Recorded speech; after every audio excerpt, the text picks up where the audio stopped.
Hello friends, welcome to Reno TNPSC channel. நம்ம Reno TNPSC சேனல்ல இன்னையிலேருந்து ஃப்ரீ லைவ் டெஸ்ட் நடத்த இருக்கிறோம். இந்த ஃப்ரீ லைவ் டெஸ்ட் வந்து கவர்மெண்ட் எக்ஸாம் எழுதுகிற ஃப்ரெண்ட்ஸ் எல்லாம் பயன்படுத்திக்கோங்க. சரி, இந்த லைவ் டெஸ்ட்ல உள்ள கொஸ்டின் வந்து எங்கேருந்து கேட்குறோம் அப்படின்னா, நம்ம பழைய 2022 24ல் டிஎன்பிசி குரூப் 2 குரூப் 4ல் கேட்கப்பட்ட கொஸ்டின் தான். ஏன் அந்த மாதிரி கொஸ்டின் நம்ம எழுதணும் அப்படின்னா, நீங்க இந்த பழைய கொஸ்டின் எடுத்து நீங்க அதுல டெஸ்ட் எழுதி பார்க்கும்போது தான் உங்களுக்கு அங்க எந்த மாதிரி கொஸ்டின் கேட்பாங்க, எந்தெந்த இடத்துல இருந்து கொஸ்டின் கேட்டிருக்காங்க. இப்ப நீங்க டெஸ்ட் எழுதும்போது நீங்க ஆன்சர் யோசித்து எழுதுவீங்க. அப்போ வந்து இந்த கொஸ்டின் எங்க இருந்து கேட்டிருக்காங்க, எந்த புக்ல இருந்து கேட்டிருக்காங்க, அவ்வளவுமே ஸ்கூல் புக்ல இருந்து தான் கேட்டிருக்காங்க. நீங்க அதை எழுதுனீங்கன்னா உங்களுக்கு தெரியும். அப்புறம் வந்து எந்த ஸ்டாண்டர்டுக்கு இருக்கு, எந்த லெவலுக்கு இருக்கு, நம்மளால எந்த அளவுக்கு பண்ண முடியும், உங்களோட கெப்பாசிட்டி என்ன, எல்லாமே உங்களுக்கு தெரியும். அதனால இந்த டெஸ்ட் நாங்க கண்டக்ட் பண்றோம்.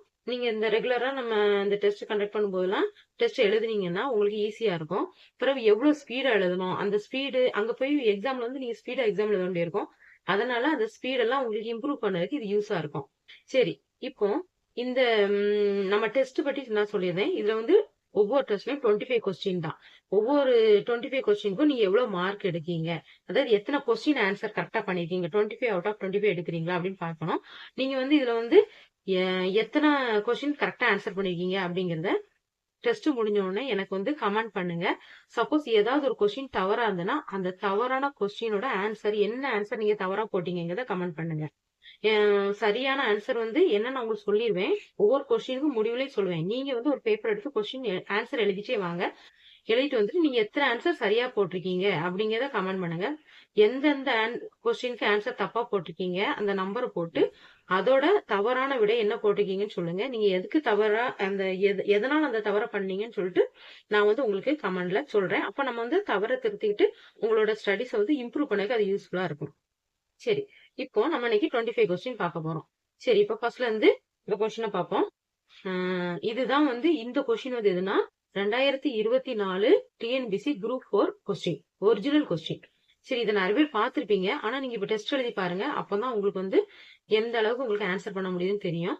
சரி, ஃபர்ஸ்ட் கொஸ்டின் பாருங்க. மரபு பிழைகளை நீக்கி எழுதுக. அதுல வந்து ஒரு சென்டென்ஸ் கொடுத்திருக்கு. இல்லத்தின் அருகே புதிதாக கூரை போட்டனர். இதுல உள்ள மரபு பிழையை நீக்கி எழுதணும்னு சொல்லியிருக்காங்க. இதுக்கு 4 ஆப்ஷன் கொடுத்திருக்கு. கூரை வேய்ந்தனர், பி கூரை முடைந்தனர், சி கூரை செய்தனர், டி கூரை வணைந்தார் அப்படின்னு இருக்கு. இதுல வந்து இல்லத்தின் அருகே புதிதாக கூரை போட்டனர் இருக்கு. சோ இதுக்கு வந்து இந்த மரபு பிழையை எழுதி, மரபு பிழையை நீக்கி வந்து இதுல என்ன ஆன்சர் வரும் யோசித்து எழுதிக்கோங்க பேப்பர்ல. சரி, இப்போ ஆன்சர் சொல்றேன். கூரை வேய்ந்தனர், அதுதான் சரியான ஆன்சர். ஏ கூரை வேய்ந்தனர். சரி, இப்போ ரெண்டாவது கொஸ்டின் போலாமா? பொருந்தாத சொல்லை கண்டறிக. பொருந்தாத சொல்லை கண்டறிக. இதுல 4 ஆப்ஷன் கொடுத்திருக்காங்க. ஏ செப்பல் ஓசை, பி துள்ளல் ஓசை, சி அகவல் ஓசை, டி ஓங்கல் ஓசை. இ விடை தெரியவில்லைன்னு கொடுத்திருக்காங்க. நான் அந்த இ விடை தெரியவில்லை எப்பவுமே வாசிக்க மாட்டேன். 4 ஆப்ஷன் மட்டும் வாசிக்கிறேன். அதுல ஆன்சர் மட்டும் என்ன ஆன்சர் நீங்க யோசிங்க. இப்போ இந்த 4 ஆப்ஷன் கொடுத்திருக்கேன்னா இதுல வந்து பொருந்தாத சொல்லை கண்டறிக. இது எது பொருந்தாதுன்ட்டு யோசித்த ஆன்சர் எழுதுங்க. சரி, இப்போ ஆன்சர் சொல்றேன். டி ஓங்கல் ஓசை. ஓங்கல் ஓசை அப்படின்ட்டு வந்து ஒரு இது இல்ல. ஏன்னா செப்பல் ஓசை, துள்ளல் ஓசை, அகவல் ஓசை, தூங்கல் ஓசை, இதுதான் வெண்பால வர ஓசைகள். அந்த அந்த தூங்கல் ஓசைக்குள்ள ஓங்கல் ஓசைன்னு கொடுத்திருக்காங்க. இதுல வந்து தவறான இது வந்து ஓங்கல் ஓசை. அதாவது பொருந்தாத சொல் வந்து டி ஓங்கல் ஓசை. அடுத்து 3வது கொஸ்டின் போமா. எதிர்ச்சொல் அறிதல். ஊக்கம். ஊக்கம்ங்க வார்த்தைக்கு எதிர்ச்சொல் கேட்டிருக்காங்க. ஏ ஆர்வம், பி உற்சாகம், சி சோர்வு, டி தெளிவு. இப்ப இந்த 4ல எது ஆன்சர்னு சொல்லுங்க. ஆன்சர் நோட் பண்ணிக்கிட்டீங்களா? சரி, இப்ப நான் ஆன்சர் சொல்றேன். சி சோர்வு. ஊக்கம் அப்படின்னா ஆர்வம், உற்சாகம், தெளிவு, இதெல்லாம் ஊக்கத்தோட சேர்ந்து. சோர்வு அப்படிங்கறதா இதோட எதிர்ச்சொல். அடுத்து இப்ப 4வது கொஸ்டின் போலாம். பிரித்து எழுதுக. நீளுழைப்பு என்பதை பிரித்து எழுதுக. நீளுழைப்பு அப்படிங்கிற வார்த்தையை பிரிச்சு எழுதணும். இல்ல 4 ஆப்ஷன் சொல்றேன் பாருங்க. ஏ நீளு கூட்டல் உழைப்பு, பி நீள் பிளஸ் கூட்டல் உழைப்பு, சி நீண்ட கூட்டல் உழைப்பு, டி நீள் கூட்டல் உழைப்பு. இதுல என்ன ஆன்சர் வரும்? சரி, இப்ப நான் ஆன்சர் சொல்றேன். டி நீள் கூட்டல் உழைப்பு. இதெல்லாம் வந்து பிரித்து எழுதலாம், ஈஸியா எழுதிடலாம் அப்படின்னு நினைக்காங்க. ஆனா அங்க போயிட்டு கன்ஃபியூஸ் ஆகும். இதை படிச்சீங்கன்னா ஈஸியா எழுதிடும், பிரித்து எழுதலும் ஈஸியா தான் எழுதலாம். அடுத்து 5வது கொஸ்டின். கிறிஸ்துவின் வருகையை அறிவித்த முன்னோடி. கிறிஸ்துவின் வருகையை அறிவித்த முன்னோடி. ஏ அருளப்பன், பி யோவான், சி சந்தா சாஹிப், டி சன்னியாசி. இந்த 4 ஆப்ஷன்ல என்ன ஆன்சர்? பேப்பர்ல எழுதிக்கோங்க. சரி, இப்ப நான் ஆன்சர் சொல்றேன். கிறிஸ்துவின் வருகையை அறிவித்த முன்னோடி வந்து யாருன்னா அருளப்பன். ஏ அருளப்பன். சரி, இந்த கொஸ்டின் வந்து 10th ஸ்டாண்டர்ட்ல 9வது இயல்ல இருக்கு. 10ஆம் வகுப்பு தமிழ் புத்தகத்துல 9வது இயல்ல இருக்கு. அங்க நீங்க அதை ரெஃபர் பண்ணிக்கோங்க. அடுத்து 6வது கொஸ்டின் போலாம். தேம்பாவனின் பாட்டுடை தலைவன் யார்? தேம்பாவனின் பாட்டுடை தலைவன் யார்? ஏ இயேசு, பி மரியாள், சி யூதாஸ், டி வளன். இந்த 4ல சரியான ஆன்சர் என்ன? சரி, இப்ப நான் ஆன்சர் சொல்றேன். டி வளன். இயேசு, மரியாள், யூதாஸ் எல்லாமே பைபிள்ல உள்ளதுதான். ஆனா இந்த தேம்பாவனின் பாட்டுடைய தலைவன் வந்து டி வளன். இப்ப இன்னொன்னு சொல்ல விரும்புறேன். இந்த 5வது கொஸ்டினும் இந்த 6வது கொஸ்டினும் ஒரே இதுல இருந்து கேட்டிருக்காங்க. 10ஆம் வகுப்பு தமிழ் பாடத்துல 9வது இயல்ல 2 ஒரே இதுல தேம்பாவனிங்க தலைப்பு கீழே வர அந்த இதுலதான் 2 கொஸ்டின் ஒரே இடத்துல தான் கேட்டிருக்காங்க. பாத்துக்கோங்க, ஒரே இதுல 2 கொஸ்டின் அட் அ டைம்ல கேக்குறாங்க. சரி, அடுத்து 7வது கொஸ்டின். முத்தொள்ளாயிரம் காட்டும் போர்க்கள சிறப்புடைய நாடு. முத்தொள்ளாயிரம் காட்டும் போர்க்கள சிறப்புடைய நாடு. ஏ தொண்டை நாடு, பி சேர நாடு, சி பாண்டிய நாடு, டி சோழ நாடு. 4ல என்ன ஆன்சர்? டி சோழ நாடு, அதான் ஆன்சர். அடுத்து 8வது கொஸ்டின் பாருங்க. சேரி மொழியார் செல்லினிற் கிளந்து தேர்தல் வேண்டாது குறித்தது தோன்றி புலனல மொழி புலனுயர்ந்தோரே தொல்காப்பியரின் இவ்வரிகள் குறிப்பிடும் இலக்கியம் எது? இதான் கொஸ்டின். இப்ப ஆப்ஷன் பாருங்க. ஏ தூது, பி குறவஞ்சி, சி கலம்பகம், டி பல்லு. இதுல என்ன ஆன்சர் சொல்லுங்க பாப்போம்.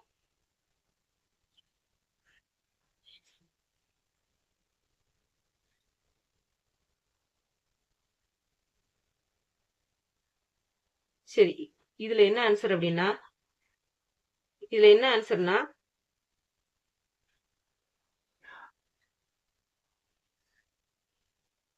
டி பல்லு. இதான் இதுல ஆன்சர். சரி, அடுத்து 9வது கொஸ்டின் போலாம். சந்து இலக்கியம் அல்லது வாயில் இலக்கியம் என்று அழைக்கப்படுவது. சந்து இலக்கியம் அல்லது வாயில் இலக்கியம் என்று அழைக்கப்படுவது. ஏ பல்லு, பி தூது, சி குறவஞ்சி, டி கலம்பகம். இதுல என்ன ஆன்சர் எழுதுங்க.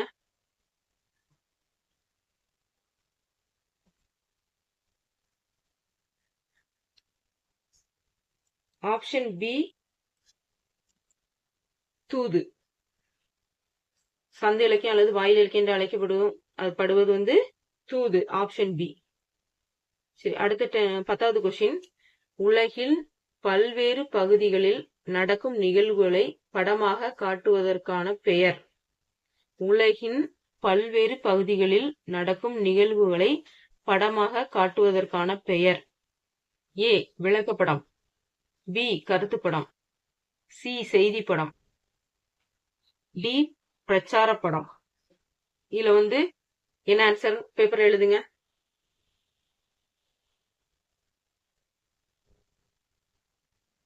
சி செய்தி படம் தான் ஆன்சர், கரெக்டான ஆன்சர். சரி, அடுத்து 11வது கேள்வி. தமிழ் மொழியில் நவீன கதை இலக்கியத்தினை தொடக்கத்திலேயே செழுமைப்படுத்தியவர் யார்? தமிழ் மொழியில் நவீன கதை இலக்கியத்தினை தொடக்கத்திலேயே செழுமைப்படுத்தியவர் யார்? ஏ. பி.எஸ். ராமையா, பி. கூப ராஜகோபாலன், சி. லக்கி, டி. புதுமை பித்தன். இந்த 4ல என்ன ஆன்சர் வரும்? யோசித்து எழுதுங்க. சரி, இப்ப நான் விடை சொல்றேன். இதோட விடை என்னன்னா டி. புதுமை பித்தன். அடுத்து 12வது கொஸ்டின். தெருக்கூத்தை தமிழ் கலையின் முக்கிய அடையாளமாக உருவாக்கியவர் யார்? தெருக்கூத்தை தமிழ் கலையின் முக்கிய அடையாளமாக உருவாக்கியவர் யார்? ந. Muthusamy, P. Kalapriya, C. Suratha, D. Pavanar. இந்த 4ல என்ன ஆன்சர் சொல்லுங்க. சரி, இப்ப நான் ஆன்சர் சொல்றேன். ஏ. ந. முத்துசாமி தான் இதுல சரியான பதில். அடுத்து 12வது கொஸ்டின். காந்தியடிகள் பெற்றோரிடம் அன்பாக நடந்து கொள்ள காரணமாக அமைந்த நூல் எது? காந்தியடிகள் பெற்றோரிடம் அன்பாக நடந்து கொள்ள காரணமாக அமைந்த நூல் எது? ஏ. பகவத்கீதை, பி. அன்பு உள்ளம், சி. ஹரிச்சந்திர நாடகம், டி. சிரவண பிதுர்பத்தி. இந்த 4ல என்ன ஆன்சர்னு யோசித்து எழுதுங்க. சரி, இப்ப நான் ஆன்சர் சொல்றேன். டி. சிரவண பிதுர்பத்தி. நிறைய பேர் அவசரப்பட்டு பகவத்கீதைன்னு எழுதிருப்பீங்க. ஆனா இதோட சரியான ஆன்சர் டி. சிரவண பிதுர்பத்தி.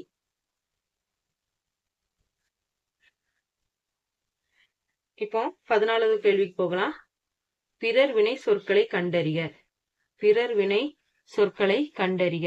ஏ. நனைந்தான், படித்தான், பி. திருத்தினான், நனைந்தான், சி. வருவித்தான், திருத்தினான், டி. படித்தான், வருவித்தான்.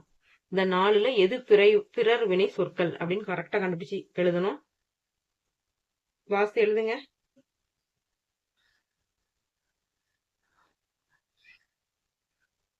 சரி, இப்ப நான் ஆன்சர் சொல்றேன். சி. வருவித்தான், திருத்தினான். பிறர் வினை சொற்கள்னா இப்படிதான் இருக்கும். வருவித்தான், திருத்தினான். அடுத்தவங்களுக்கு செய்யறதான் பிறர் வினை சொற்கள். சோ இது ஆன்சர் சி. வருவித்தான், திருத்தினான். அடுத்து 15வது கொஸ்டின் போகலாம். பின்வரும் தொடரை கண்டறிக. பூங்குழலி யாழ் மீட்டினாள். பூங்குழலி யாழ் மீட்டினாள். இந்த தொடர் என்ன தொடர்? ஏ. எதிர்மறை தொடர், பி. செய்வினை தொடர், சி. செயற்பாட்டு வினை தொடர், டி. விளைவு தொடர். இந்த 4 என்ன ஆன்சர்னு பேப்பர்ல எழுதுங்க. கரெக்டான ஆன்சர் பார்த்து எழுதுங்க.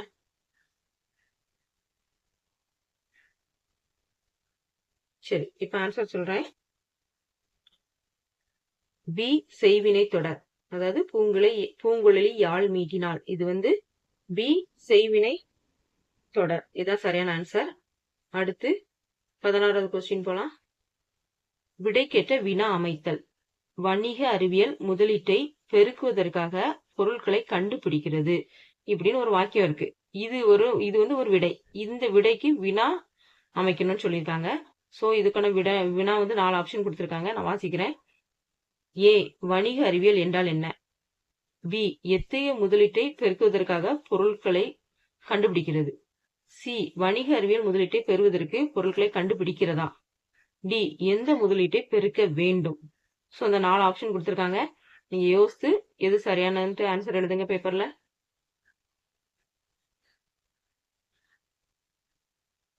சரி, இப்ப நான் சரியான பதில் என்னன்னு சொல்றேன். வணிக அறிவியல் முதலீட்டை பெருக்குவதற்காக பொருட்களை கண்டுபிடிக்கிறது அப்படிங்கிறது ஒரு விடை.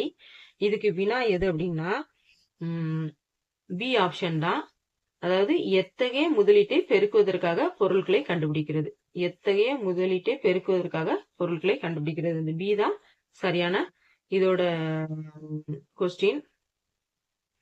இதோட ஆன்சர் பி ஆப்ஷன் தான் இதோட ஆன்சர். இந்த விடைக்கான ஏற்ற கொஸ்டின் இதுதான் வினா. சரி, அடுத்த கொஸ்டின் போனா 17வது கொஸ்டின். பதினெண் என்றால் ஏ 18, பி 20, சி 11, டி 17. இதுல என்ன சரியான ஆன்சர் உங்க ஆன்சர் பேப்பர்ல எழுதுங்க.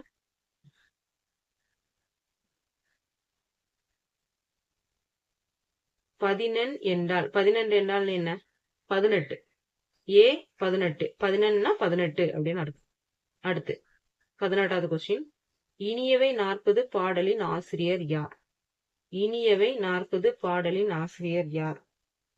ஏ Nappasalaiyar, B பூதஞ்சேத்தனார், C Poongundranar, D குடப்புலவியனார்.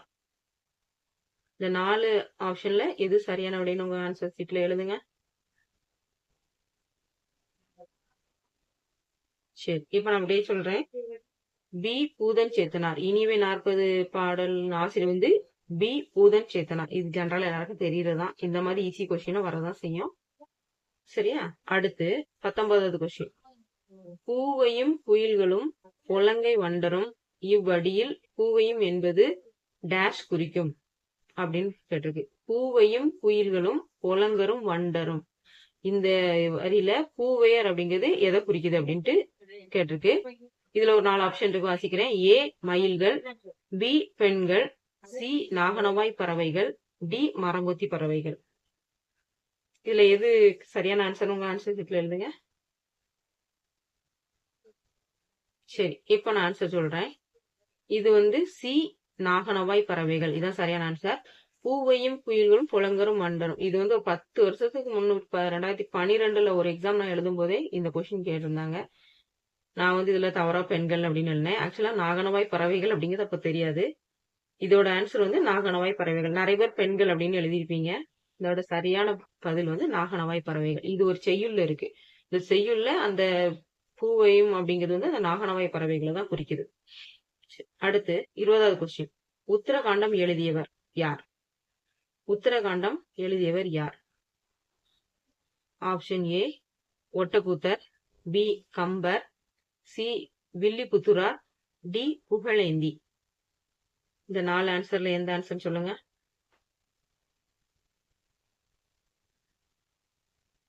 சரி, இப்ப நான் ஆன்சர் சொல்றேன். ஏ ஒட்டக்கூத்தர். உத்தரகாண்டம் எழுதியவர் வந்து ஏ ஒட்டக்கூத்தர். சரி, அடுத்து 21வது கொஸ்டின் போலாம். திருக்குறள் மூலத்தை நேரடியாக படிக்க விரும்பியே தமிழ் பயிலத் தொடங்கினேன் என்று கூறியவர் யார்? திருக்குறள் மூலத்தை நேரடியாக படிக்க விரும்பியே தமிழ் பயிலத் தொடங்கினேன் என்று கூறியவர் யார்? ஏ அண்ணல் அம்பேத்கர், பி முனைவர் எமினோ, சி காந்தியடிகள், டி ஜியு போப். சரி, இதுல வந்து 4 ஆப்ஷன்ல எது சரியான ஆன்சர்னு சொல்லுங்க.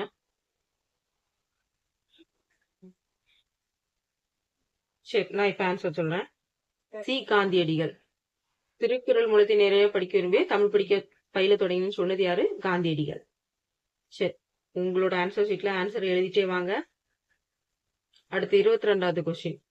தமிழக அரசின் பாவேந்தர் நிறைவு பரிசை பெற்ற முதல் பாவலர் யார்? தமிழக அரசின் பாவேந்தர் நினைவு பரிசினை பெற்ற முதற் பாவலர் யார்? ஏ வாணிதாசன், பி ஊமை கவிஞர் சுரதா, சி மு மேத்தா, டி ஈரோடு தமிழன்பன். இந்த 4 ஆப்ஷன்ல என்ன ஆன்சர்ன்ட்டு பேப்பர்ல நோட் பண்ணுங்க. சரி, ஆன்சர் என்ன அப்படின்னா பி ஊமை கவிஞர் சுரதா. சரி, அடுத்து 23வது கொஸ்டின். பகுத்தறிவு கவிஞர் என்று புகழப்படுபவர் யார்? பகுத்தறிவு கவிஞர் என்று புகழப்படுபவர் யார்? ஏ கவியரச கண்ணதாசன், பி உடுமலை நாராயண கவி, சி கவி சக்கரவர்த்தி கம்பர், டி கவிவேந்தர் மு மேத்தா. சரி, 4 ஆப்ஷன்ல எது சரியான ஆன்சர் எழுதுங்க ஆன்சர் ஷீட்ல.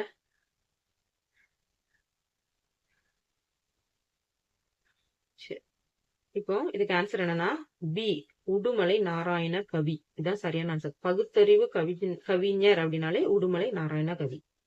சரி, அடுத்து 24வது கொஸ்டின். வாழ்வில் செம்மை செய்பவள் நீயே என்னும் தமிழ்தாய் வாழ்த்து பாடலை பாடியவர்? வாழ்வில் செம்மை செய்பவள் நீயே என்று தமிழ்தாய் வாழ்த்து பாடலை பாடியவர் யார்? ஏ மகாகவி பாரதியார், பி கவிஞர் வாணிதாசன், சி பாவேந்தர் பாரதிதாசன், டி நாமக்கல் கவிஞர் வே ராமலிங்கம். இந்த 4 ஆப்ஷன்ல எது சரியான ஆன்சர்ன்ட்டு ஆன்சர் ஷீட்ல எழுதுங்க. சரி, இப்ப நான் ஆன்சர் சொல்றேன். சி பாவேந்தர் பாரதிதாசன். வாழ்வில் செம்மை செய்போல் நீயே அப்படின்னு இந்த தமிழ் வாழ்த்து பாடலை பாடியவர் வந்து யாரு? பாவேந்தர் பாரதிதாசன். சரி, அடுத்து இப்ப 25வது கொஸ்டின். வா என்ற வேர்ச்சொல்லின் வினைமுற்று. வா என்ற வேர்ச்சொல்லின் வினைமுற்று. ஏ வந்தாள், பி வந்த, சி வந்து, டி வந்தவர். இதுல இந்த 4 ஆப்ஷன் எது சரியான ஆன்சர் நீங்க எழுதுங்க. சரி, நான் இப்ப ஆன்சர் சொல்றேன். ஏ வந்தாள். வா என்ற வேர்ச்சொல்லின் வினைமுற்று. வினைமுற்றா வினை முடிஞ்சிருது. அப்ப இதுல வந்து வந்தவர்லாம் வினை முடியல. சோ வா என்ற வேர்ச்சொல்லின் வினைமுற்று வந்து என்னது? வந்தாள். இதுதான் இதோட வினை முற்று. இதான் இதோட ஆன்சர். ஏ வந்து வந்தாள் அப்படிங்கறது ஆன்சர். சரி, இப்போ நம்ம இந்த டெஸ்ட்ல வந்து 25 கொஸ்டின் தான் சொன்னோம். 25 கொஸ்டின் பார்த்திருக்கோம். இந்த 25 கொஸ்டின் வந்து நீங்க பேப்பர்ல எழுதிட்டு வந்திருப்பீங்கன்னு நினைக்கிறேன். அதுல எதெல்லாம் சரியான ஆன்சர், எத்தனை சரியான ஆன்சர்னு பாருங்க. சோ 25க்கு 25 எழுதுனவங்க 25 மெசேஜ் பண்ணுங்க. அதுல யாராவது 1-2 கொஸ்டின், மேக்சிமம் நீங்க நிறைய தப்பு விட மாட்டீங்கன்னு நினைக்கிறேன்.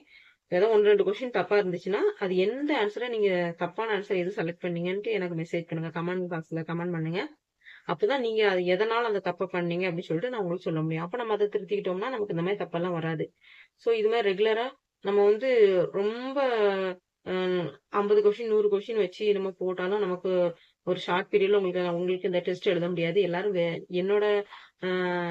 என்னோட ஆடியன்ஸ் எல்லாருமே மேக்சிமம் எக்ஸாம், அதாவது ஸ்கூல்ல படிக்கிறவங்க, காலேஜ் படிக்கிறவங்க, அப்புறம் வேலைக்கு போறவங்க, இந்த மாதிரி தான் இருக்கிறீங்கன்னு எனக்கு தெரியும். என்னோட ஆடியன்ஸும் என்னோட சப்ஸ்கிரைபர் எல்லாருமே காலேஜ் ஸ்டூடெண்ட்ஸும் மேக்சிமம் வேலைக்கு போறவங்களா தான் இருக்காங்க. அதனால உங்களுக்கு வந்து ஷார்ட் பீரியட்ல உள்ள டெஸ்ட்டே நான் கொடுக்க விரும்புறேன். அதனாலதான் இந்த மாதிரி 25 வச்சு கொஸ்டின் வச்சு கொடுக்குறேன். ஜஸ்ட் ஒரு 10 மினிட்ஸ்ல நீங்க இந்த கொஸ்டினை கடகடான்ட்டு எழுதிட்டு போயிடலாம். அதனாலதான் இந்த மாதிரி கொடுக்குறேன். ஸோ நம்ம வந்து 25 எழுதிட்டு வரோம். அப்ப நிறைய டெஸ்ட் கண்டக்ட் பண்ணலாம். மேக்சிமம் டெய்லி ஒரு டெஸ்ட் கண்டக்ட் பண்ற மாதிரி நான் என்ன பாத்துக்கிறேன். டெய்லி இந்த டெஸ்ட்டை யூஸ் பண்ணுங்க.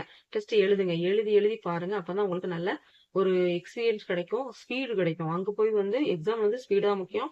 நமக்கு இன்னும் ரொம்ப நாள் இல்ல. மார்ச் பிறந்தாச்சு. மார்ச், ஏப்ரல், மே, ஜூன் கிட்டத்தட்ட 4 மாசத்துக்கு உள்ளதான் இருக்கு. சோ இனிமே வந்து நம்ம கொஞ்சம் ஹார்ட் ஒர்க் பண்ணணும். படிக்கவும் செய்யுங்க. சோ நம்ம சேனல்ல வந்து இப்போ வந்து பாத்தீங்கன்னா இலக்கணமா இருக்கட்டும், அந்த ஷார்ட்ஸா இருக்கட்டும், எல்லாமே வந்து உங்களுக்கு வந்து ஓரளவு தமிழ் போர்ஷன் வந்து 10th மட்டும் தான் கொஞ்சம் கவர் பண்ண வேண்டியது, ஓரளவு கவர் பண்ணியாச்சு. அதே மாதிரி ஒவ்வொரு இயல் வைஸாவும் உங்களுக்கு வந்து வீடியோவும் போட்டுக்கும். அந்த நம்ம ஷார்ட்ஸ்ல போட்டுக்கிறதெல்லாம் சுருக்கி எடுத்து உங்களுக்கு வீடியோவும் எல்லாமே போட்டாச்சு. ஒண்ணு உங்களுக்கு ஷார்ட்ஸ் பார்த்து ஒரு கிளான்ஸ் படிக்கலாம். புக்கே இல்லைனாலும் பரவாயில்ல, நம்ம சேனல்ல அப்படியே புக்ல என்ன இருக்கோ எல்லாமே போட்டாச்சு. உங்களுக்கு போர்ஷன் கவர் பண்ணி கொடுக்க வேண்டியதான் என்னோட எய்ம். அதை நான் பண்ணிட்டு இருக்கேன். அதனால இப்போ நீங்க வந்து இப்போ அந்த ஷார்ட்ஸோ வீடியோவோ எதையா பார்த்து படிங்க. இப்போ முதல்ல வந்து நம்ம என்ன பண்றோம், இந்த டிஎன்பிசி எக்ஸாம்ல கேட்ட ஒரிஜினல் கொஸ்டின்ஸ் நம்ம பார்த்துட்டே இருக்கோம். 24, 2024, 22, 21 அந்த இதுல உள்ள கொஸ்டின்ஸ் எல்லாம் நான் எடுத்து கொடுக்குறேன். அதுக்கப்புறம் இப்போ வந்து டிஎன்பிசில இருந்து மாடல் கொஸ்டின் போடுறாங்க. டிஎன்பிசில இருந்து மாடல் கொஸ்டின் இந்த 25ல கூட போட்டுருக்காங்க. ஸோ இந்த 25ல போட்ட கொஸ்டின் எல்லாம் ரொம்ப இம்பார்ட்டன்ட். இந்த பேசிஸ் எல்லாம் கொஸ்டின் இருக்கும். ஏன்னா இப்ப சிலபஸ் வர மாத்திட்டாங்கல்ல. அதனால இந்த ஒரிஜினல் கொஸ்டின்ஸ் பார்த்ததுக்கு அப்புறம் உங்களுக்கு அதுல இருந்து நான் 25 கொஸ்டின் எடுத்து போடுவேன். சோ இந்த வந்து இது வந்து ஒரு ஃப்ரீ லைவ் டெஸ்ட் தான். இதை நீங்க நல்லா யூஸ் பண்ணிக்கோங்க. இது ரொம்ப உங்களுக்கு யூஸ்ஃபுல்லா இருக்கும்னு நான் நினைக்கிறேன். சோ உங்களோட இது எந்த அளவுக்கு யூஸ்ஃபுல்லா இருந்தாலும் உங்களோட ஃபீட்பேக் வந்து கமெண்ட் பாக்ஸ்ல கொடுங்க. இன்னைக்கு இந்த டெஸ்ட் எழுதுங்க. நாளைக்கு உங்களுக்கு அடுத்த டெஸ்ட் வரும்.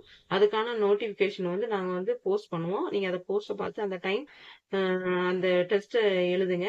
சப்போஸ் நீங்க அந்த டைம் அவைலபிளா இல்லைனாலும் அதுக்கப்புறம் கூட நீங்க வந்து இந்த வீடியோவை எடுத்து அந்த டெஸ்ட்டை எழுதி நமக்கு வந்து கமெண்ட் பண்ணீங்கன்னா போதும். உங்களோட என்ன குறைகள், இல்ல உங்களோட என்ன நிறைகள், நீங்க என்ன மாத்திக்கணும் அப்படிங்கிற மாதிரி நான் உங்களுக்கு சொல்லி தந்து உங்களை கைட் பண்ணதுக்கு எனக்கு ஈஸியா இருக்கும்.